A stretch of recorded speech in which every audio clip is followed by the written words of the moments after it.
Irmãos, marca aí: força para grandes desafios. Forças para grandes desafios. Mateus capítulo 26, versículo 41 e o 42. Eu fiquei parando, analisando, falando: Deus, mas o do porquê? E nós começamos então a entender essa palavra. Observe aqui que em Mateus capítulo 26, versículo 41, a Bíblia diz claramente, Mateus 26, 41: vigiai e orai, para que não entreis em tentação. Na verdade, o espírito está pronto, mas a carne é fraca. E indo segunda vez orou, dizendo: Pai meu, se este cálice não pode passar de mim, sem eu beber, faça-se a tua vontade. Irmãos, olhe bem o que está bem claro. Primeiro, Jesus tem à sua frente o maior de todos os desafios que um ser humano enfrentou. A hora chegou do desafio ser realizado, dele ser concretizado. Nunca se houve tanta opressão, nunca se houve tantas forças malignas agindo. Quando você ler o texto e você vai nos outros evangelhos, você vai ver que Jesus chega ao ponto de não soar mais somente como nós normalmente fazemos, mas começa a sair sangue. E nesse momento, para vencer esse desafio, Jesus precisava ter forças. Forças para manter a vigilância e para orar. Vigilância e oração existe força. Não é para frouxo, não é para fraco, é para fortes. Quando você olha uma pessoa que ora, meu filho, você não imagina a força que essa pessoa tem. Você não imagina a resistência que essa pessoa tem. Porque nós olhamos muito o mundo físico. E agora nós vemos aqui um ensinamento de que para verdadeiramente vencer os grandes desafios é necessário ter força. E a palavra do Senhor, ela te chama a sua atenção nesta manhã e a minha. Porque, irmãos, assim como na vida aqui de Jesus, que a vida física dele, humana, está chegando ao fim, eu quero chamar a tua atenção, que nós também estamos numa caminhada, a cada dia se aproximando do final da nossa história, do final da história da minha vida, da sua vida. E aí, meu irmão, é necessário ter força. A história da humanidade está caminhando para o final. E aí, com isso, há duas vertentes que você pode tomar para a sua vida. Porque no mundo há duas forças trabalhando intensamente. E aqui nesta manhã, o Espírito Santo vai nos levar e vai nos trazer a nossa memória de que se nós mostrarmos desânimo, se nós demonstrarmos tristezas e tantos outros sentimentos, é porque está faltando força. E aí a Bíblia diz também que o reino de Deus, ele tem uma virtude dentro dele, irmão, que vai fazer com que você, no meio de toda circunstância, que era para você estar totalmente entristecido, totalmente angustiado, totalmente fracassado, você vai estar na alegria. Mas não é uma alegria comum, é a alegria do Espírito Santo. E se Ele está aí provocando essa alegria, independente da circunstância, dê uma salva de palmas a Ele, glorifica a Ele e exalte a Ele.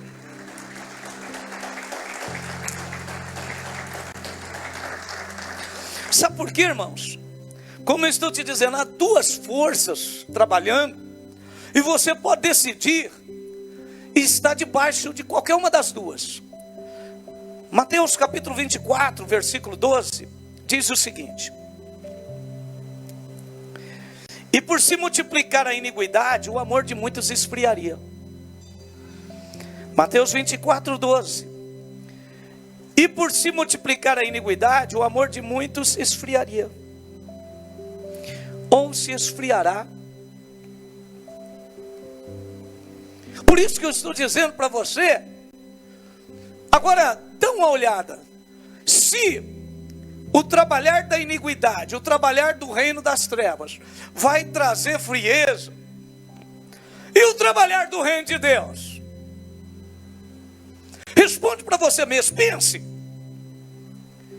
Se o diabo e os demônios estão trabalhando para esfriar, do outro lado, naturalmente, também tem o Senhor trabalhando, o Espírito Santo. E aí? Responda para você mesmo, responda. Se eu me colocar debaixo das influências do reino das trevas, eu vou receber, irmãos, um esfriamento. E aí os grandes desafios para a minha vida, como nós falamos, e cada dia que ela se aproxima do fim, o inferno trabalha mais para te esfriar, mais para me esfriar. Então nós precisamos olhar para esses textos e começar a ver as duas vertentes. Observe aqui em 1 Timóteo, que a Bíblia continua nos alertando. 1 Timóteo capítulo 4, versículo 1 e 2. O apóstolo, ele tem uma revelação e ele diz: olha, não sou eu, mas expressamente diz o Espírito Santo, que nos últimos tempos apostatarão alguns da fé, dando ouvidos a espíritos enganadores e a doutrinas de demônio. Olha que interessante. Diz aqui a Bíblia que as forças malignas vão trabalhar de uma maneira tão grande que vão apostatar as pessoas da fé. Você quer ver um dos sinais daqueles que se apostatam da fé? É simples. Hoje é a Santa Ceia do Senhor. E para a pessoa é um dia comum qualquer. Tanto é que para ela tomar a Santa Ceia ou não tomar, para ela é a mesma coisa. Irmãos, dando a ouvidos a espíritos enganadores. Há um trabalhar terrível, onde é necessário nós termos força. E você vai ver daqui a pouco para quê? Porque e o Espírito Santo diz: olha, cuidado, porque nos últimos dias, os espíritos enganadores vão trabalhar para trazer doutrinas de demônios. Presta atenção, sabe o que é doutrinas? Ensinamentos. Olha bem para mim. E aqui nós vamos observar, irmão, que ele está dizendo: ó, cuidado que nos últimos dias vão tentar mudar todos os ensinamentos. Você vai ver daqui a pouquinho. Os ensinamentos. Ei, o fundamento que é um ensinamento não pode ser tirado. As coisas estão se atualizando. O fogão hoje já não é mais o de lenha. O fogão pode mudar, irmãos. A geladeira se atualizou para economizar energia, graças a Deus. Os carros se modernizaram. Mas tem uma coisa que não tem como atualizar: Por quê? Porque ela é a mesma ontem, hoje, eternamente. É o alicerce chamado Jesus Cristo. E Ele não muda os seus princípios. Ele continua sendo o único caminho, a única verdade, a única vida. E aquele que quer vir a Ele tem que se renunciar e aceitar a Ele do jeito que Ele era, é e será eternamente. Não tem como atualizar, irmãos. Jesus é o mesmo. Você tem que chegar diante dele e ele ser o seu Senhor. Você não pode querer mudar Jesus. Ele não vai se adaptar a você. E ele não aceita você também adaptado. Ele diz que você tem que nascer de novo. Você tem que ser novo para ele, e eu também. Não se apostate da fé. Apostatar é abandonar a sua fé. Quantos e quantos irmãos estão permanecendo firmes? Deixa de ser trouxa. Sai fora dessa meia dúzia aí que quer ser atualizados e abandona a verdadeira fé. Meu irmão, pode contar. Vão bater com a cara, porque vão cair na fraqueza. Satanás está se andando querendo conduzir as pessoas. Mas a Bíblia diz que você tem que ser inteligente. Aliás, a Bíblia vai mais além, sábio. Ouça a palavra. Tome cuidado, demônios estão trabalhando. E aqui ele diz que vai se aproximando nos últimos dias. Vamos ali, 2 Timóteo capítulo 3.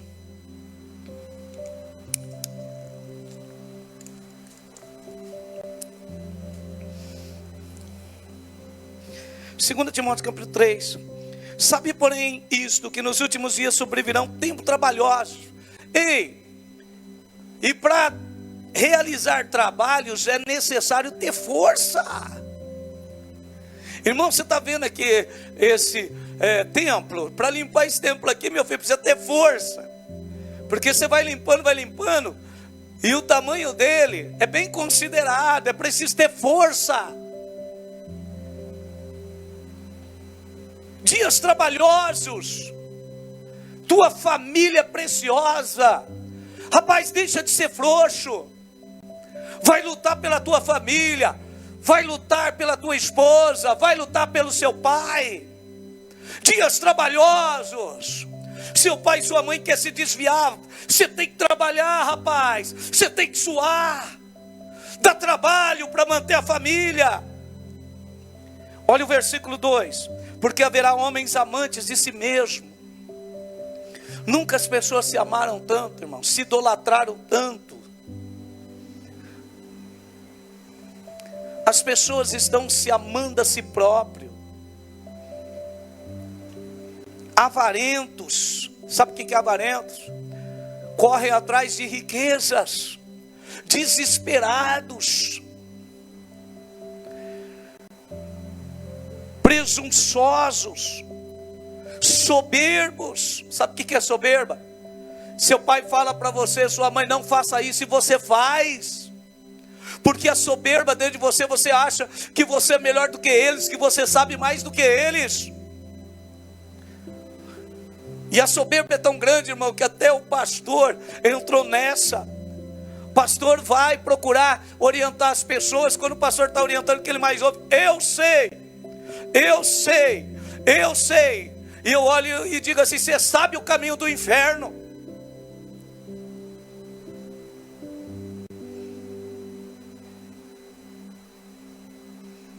A pessoa não para e não analisa e diz, Senhor, tem misericórdia de mim. Observe bem, irmãos, eu vou chamar a tua atenção. Teve um rei que se apostatou da fé, chamado Saul. E quanto mais se aproximava os últimos dias da vida dele, a coisa foi tão feia, mas tão feia, que na última noite ele posou com uma feiticeira. Quando eu digo posou, não dormiu não, tá? Ele posou, ele teve reunião, ele consultou demônios, num desespero. Por quê? Porque lá atrás, no começo da vida dele, faltou forças. Para quê, pastor? Ei, escute bem o que eu vou te dizer. Jesus disse que o homem sábio é aquele que constrói a sua vida, o seu futuro. A sua vida, o seu futuro. Vou te responder de novo. A sua vida e o seu futuro tem que estar firmado na palavra de Deus. E você tem que ouvir a palavra e praticá-la. Por quê? Porque por mais que você pensa que está construindo, e até aparentemente está, vai chegar um dia em que a casa vai cair. Por quê? Não está firmada na palavra de Deus. A casa de Saul caiu, e ela estava sendo construída sobre a soberba. Não ouvia mais ninguém. Todos tentaram aconselhar, os profetas, os pastores, o próprio filho dele, Jonathan. Todos tentaram, mas Saul ficou cego.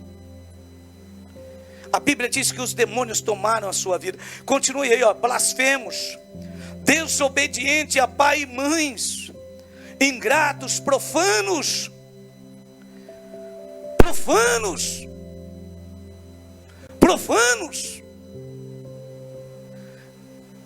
Gostaria de fazer uma pergunta aqui. Quantas são mulheres mesmo? Levanta a mão. Mulheres, você nasceu mulher, levanta a mão. Isso. E ninguém rouba isso de você.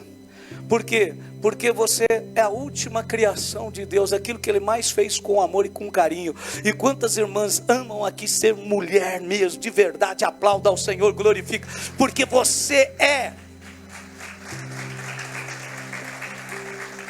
Você é aquele último detalhe, irmãos. O último detalhe. Você é a beleza do reino de Deus. E profanos são aqueles que querem dizer que você não é. Que você não é. Você é a glória de Deus, mulher. Pastor, tanto é que você é tão excelente para Deus que Deus usou. Olha nos evangelhos, como Jesus tratava as mulheres. Não vamos entrar aqui nisso, porque nós estamos falando sobre força. Mas mantenha essa virtude, mulher, e não aceite outro ensinamento, não. Eu nasci para a glória de Deus, e Deus não é Deus de confusão. Versículo 3, sem afeto natural, irreconciliáveis, caluniadores, incontinentes, cruéis, sem amor para com os irmãos. Olha aí, irmão, misericórdia, traidores, obstinados, orgulhosos, mais amigos dos deleites do mundo do que amigos de Deus. Nessa manhã, isso daqui tudo, irmãos, são ações malignas para tirar as suas forças e conduzir você para uma fraqueza de abandonar os caminhos do Senhor. Agora, Satanás está aí trabalhando com todas essas virtudes. Olha o versículo 5. Uma virtude aqui maligna, tendo aparência de piedade, mas negando a eficácia dela. Destes, afasta-te. Irmão, se nós formos aqui, cada item desse, nós teríamos que ter um congresso um dia inteiro. Nós iríamos entrar, por favor, olhe bem para mim. Você quer ver quantas vezes esse negócio de aparência aqui, de piedade, né? Você já viu uma moça interessada no seu filho, que ela chega e ela mostra mesmo quem que ela é? A maioria chega com aquela aparência tão delicada, parecendo, olha, irmão, não é nem um anjo mensageiro, é um serafim da glória. Você nunca vê ela descabelada, você nunca vê ela despenteada, Você nunca vê ela sem escovar os dentes. Você nunca vê ela, você está entendendo, sem aquelas roupinhas, você está entendendo, tão bonita. Mas depois que casa, irmão, você chega na casa dela, ela te recebe daquele jeito, com aquela roupa que parece que ela veio, você está entendendo, lá da década de 30, lá de 1930, viu? Do século passado, com aquela cara toda amarrotada, é meio-dia. Tadinho do seu filho, tá certo? Pelo amor de Deus, aí a Taila não tem nada disso, viu? Tá bom? Mas o que eu quero dizer com isso, está aqui a aparência. Irmão, o diabo ele vem com um sapatinho de algodão, como dizia meu pastor. Seja inteligente, vai roubar toda a força do teu filho. Vai conduzir aquele projeto maravilhoso que você tinha, vai conduzir para o inferno. E por quê? Porque faltou força em você em vigiar. Tem que ter força. Injeta força nos teus filhos para te obedecer, para andar com você, para ser um contigo. Deixa a mão de ser frouxo, rapaz.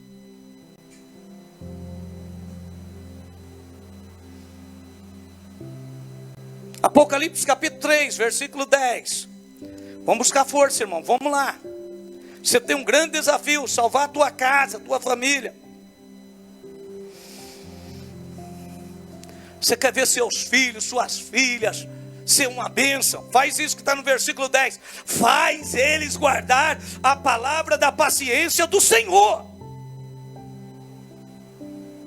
Vai para cima.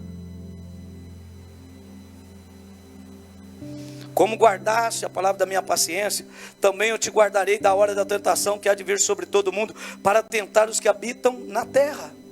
Está aí, irmão, essa força trabalhando de tentação, a mesma que foi para cima de Jesus. E Jesus teve que suar gotas de sangue. E aí o que eu quero viver uma vida sem precisar fazer força.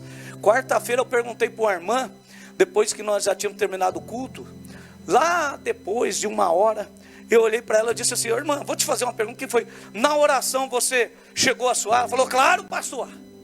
Eu falei: irmã, porque se você falar para mim que você não tinha suado, eu ia repreender, tu com o demônio em você.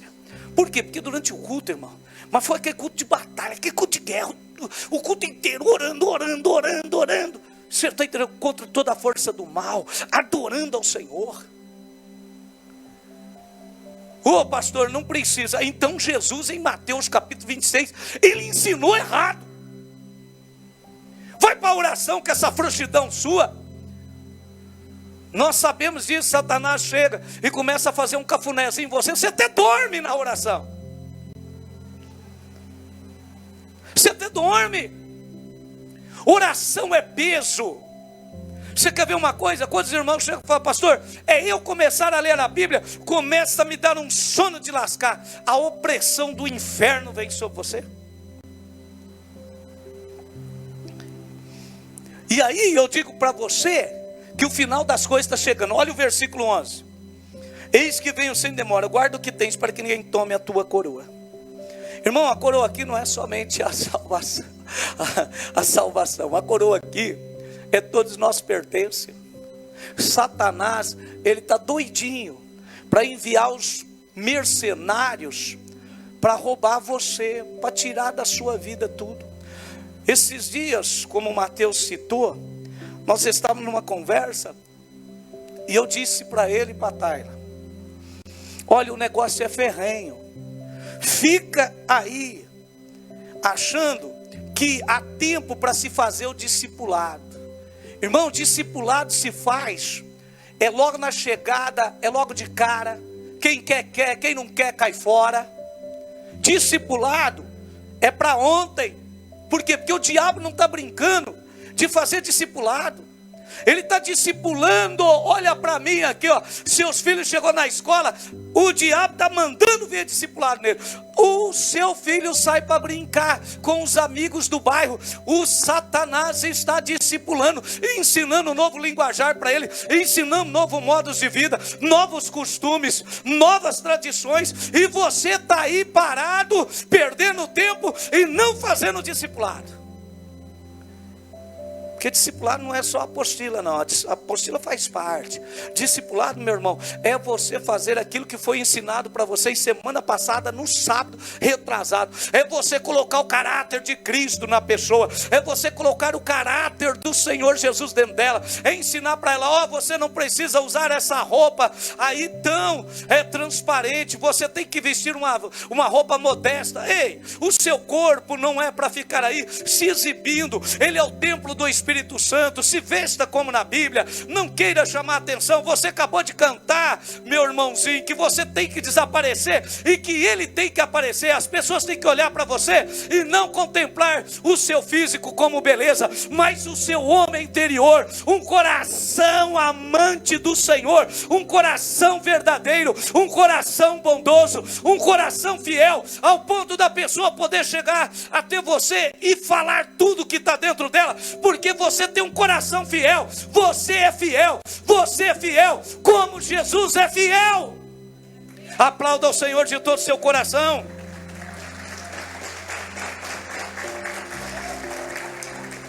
Deixa eu dar um puxão de orelha nos homens. Os homens hoje se vestem, irmão, com roupinha mais apertada que as irmãs, querendo ser mais sensual até do que as mulheres.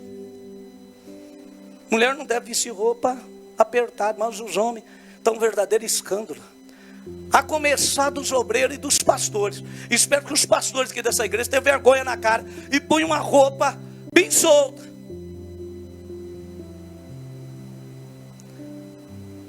Efésios 4, versículo 7. Senão você vai dar o que? 4, 7. Efésios 4, 27.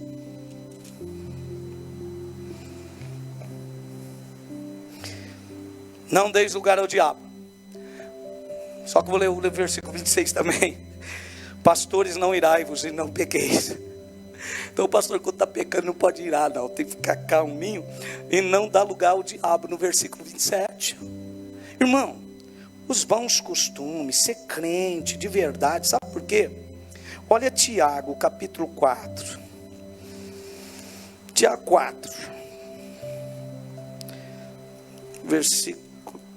Capítulo 4, versículo 7. Sujeitai-vos, pois, a Deus, resistiu o diabo e ele... O diabo vem, bate de frente com uma igreja que anda na força do Espírito de Deus. Porque a igreja sujeita-te a Deus. Ela não aceita o padrão do mundo, ela aceita o padrão do Espírito Santo.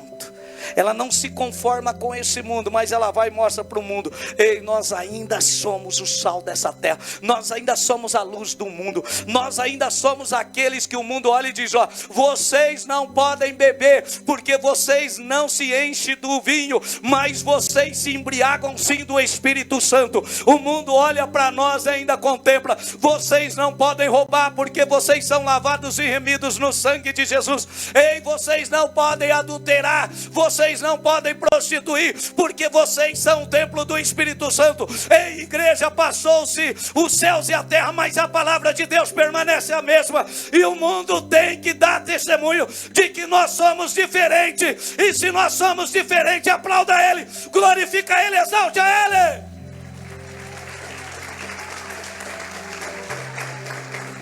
Cadê a tua força, igreja? Cadê a força da santidade? Cadê a força da santidade? Será, querido? O mundo ainda olha para nós e vê, eles são diferentes ou não? Ou o mundo conseguiu nos envolver e dizer a mesma coisa, somos todos iguais. Todos os crentes estão dizendo hoje, ó, olha o que os crentes dizem: todos os caminhos conduzem a Deus. Quando a Bíblia diz que só o caminho é estreito e apertado conduz a Deus. Enquanto os diáconos vêm para nós cearmos, tomarmos essa santa ceia, que nos une ainda mais com Cristo e que nos traz mais força, eu quero terminar a mensagem. Eu gostaria que você ouvisse um vídeo. Antes de você tomar a santa ceia. E se analisar. E eu também, mais uma vez. Qual é a força que está me sustentando? Qual é a força que está te sustentando, igreja?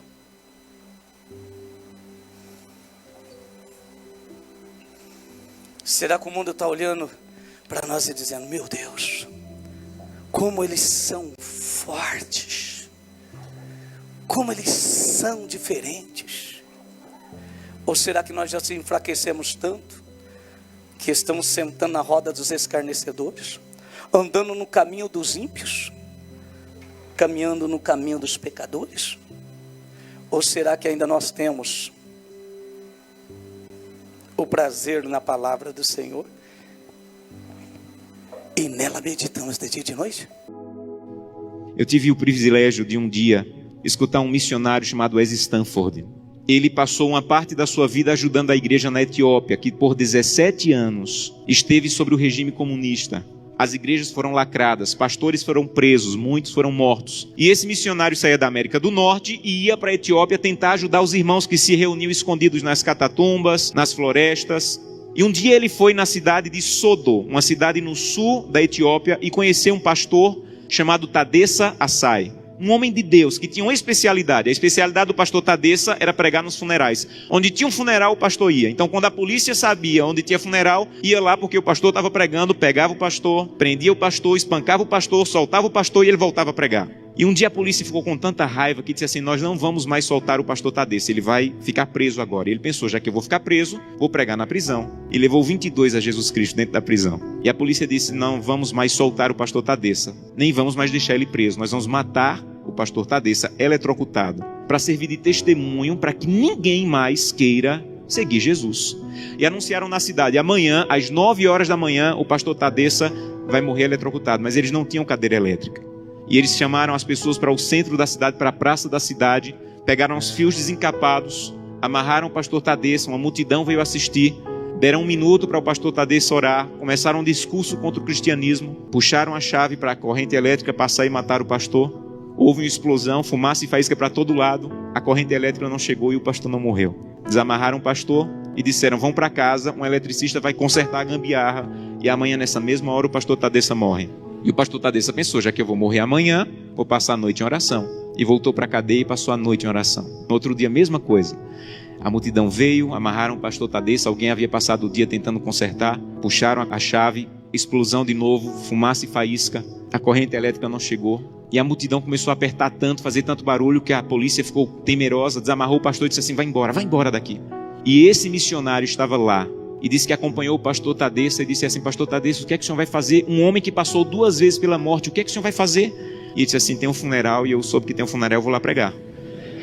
E ele disse assim: pastor Tadessa, eu represento milhares de cristãos na América e nós estamos orando muito por vocês. E disse que o pastor Tadessa se virou, ficou com o rosto sério e disse assim: vocês na América estão orando por nós, aqui na Etiópia? Então volte para a América e diga que nós é que estamos orando por vocês. E ele falou: mas por que vocês estão orando por nós se vocês é que estão sendo perseguidos, pastor? E ele falou: irmão, ninguém na Etiópia acorda sem pensar, nenhum cristão na Etiópia acorda sem pensar: hoje pode ser meu último dia de vida, pode ser que hoje seja descoberto e seja preso e morto. Então, como nós não sabemos se esse é o último dia de vida, todo cristão na Etiópia passa o dia em oração. Não importa o que nós façamos durante o dia, passamos o dia em oração. Mas eu soube que as coisas vão muito bem na América e que tem cristão na América que consegue passar o dia inteiro sem orar. É verdade que tem cristão na América que consegue passar o dia inteiro sem orar? E ele disse assim: é verdade. Ele falou: você sabe que é proibido se reunir, mas nós precisamos tanto do corpo de Cristo que mesmo sendo proibido, nós nos encontramos escondidos à noite, no escuro, na floresta, nos cemitérios, porque nós precisamos do corpo de Cristo. Mas eu soube que vocês têm igreja na América em todas as esquinas, e vocês podem entrar na igreja a hora que quiserem, que a polícia não vai entrar para espancar vocês. Mas eu soube que na América, no dia de culto, tem cristãos que ao invés de ir para a igreja, ficam em casa assistindo. É verdade que no dia de culto vocês podem ir a hora que quiserem, e vocês não vão, vocês ficam assistindo. É verdade que isso acontece na América, irmão? Ele disse assim: é verdade. E ele disse assim: missionário, a minha congregação tinha apenas uma Bíblia, e eu fiquei com medo de ser preso e minha Bíblia ser queimada. Então reuni minha congregação e com lágrimas nos olhos eu disse: irmão, eu não tenho como guardar a Bíblia, é o que nós temos de mais precioso. Se eu for preso, ela vai ser destruída. Então eu comecei a rasgar as páginas da Bíblia e comecei a dividir para cada pessoa. Era mais fácil guardar porções da Bíblia do que uma Bíblia inteira com uma pessoa só. E quando eu estou à noite pregando, no escuro, no meio do meu sermão, eu digo: eu preciso de Isaías 53. E alguém lá do escuro começa a recitar do fundo do coração aquela página que ele levou rasgada para casa e decorou. Mas eu soube que na América vocês podem ter 8, 10 Bíblias em casa. E eu soube que tem cristãos na América que, apesar de terem 8, 10 Bíblias em casa, passam uma semana sem ler a Bíblia. É verdade? E ele disse assim: é verdade, nós é que precisamos de oração. Meus irmãos, urgentemente precisamos de oração. Porque cantamos: breve Jesus voltará. Levantamos a mão no apelo dizendo assim: eu quero voltar para o céu para ser dono de tudo. Mas ainda não estamos indo a Jesus de maneira séria, para que Ele arranque o egoísmo do nosso coração. E que nós possamos entrar na porta do céu e nós não vejamos a rua de ouro, nem a parede de pedra preciosa, mas nós possamos olhar para o rosto maravilhoso de Jesus, aquilo que nós aprendemos a olhar nessa terra.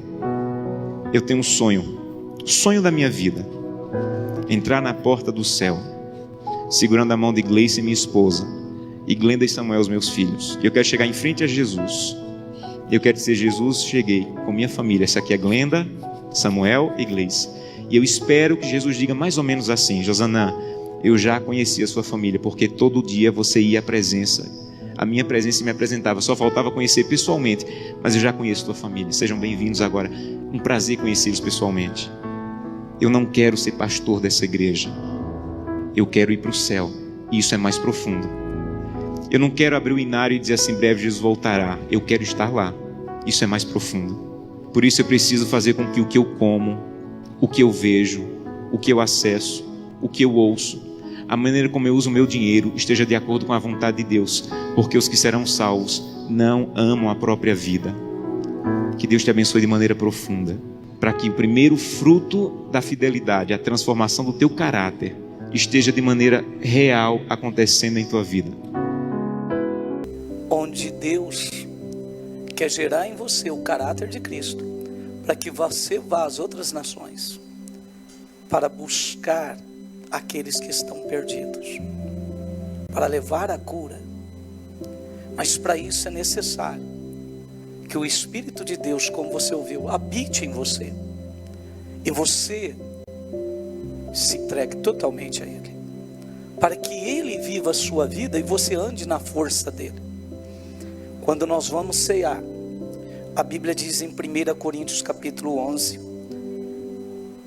versículo 30: por causa disso há entre vós muitos fracos e doentes, e muitos que dormem, porque não discernem o corpo e o sangue de Cristo. Nesta manhã, permita Deus reinar dentro de você. Permita o Espírito Santo e tome realmente essa decisão de, a partir desse momento, viver conduzido pelo poder do reino de Deus. A oração ser real na sua vida, a sua devocional, leitura bíblica todo dia, ser fundamental, e a prática daquilo que você meditou ser colocada realmente no dia a dia, no cotidiano, vivendo a palavra de Deus, de você ir aos perdidos e levar a mensagem. Igreja, esta é a ceia da busca da força do Espírito Santo para vivermos uma vida cheia da glória de Deus. Você que ainda não é batizado, se batize o mais rápido possível. Estou te dando um conselho, mas batizar consciente para a vida toda. Que o Senhor te abençoe.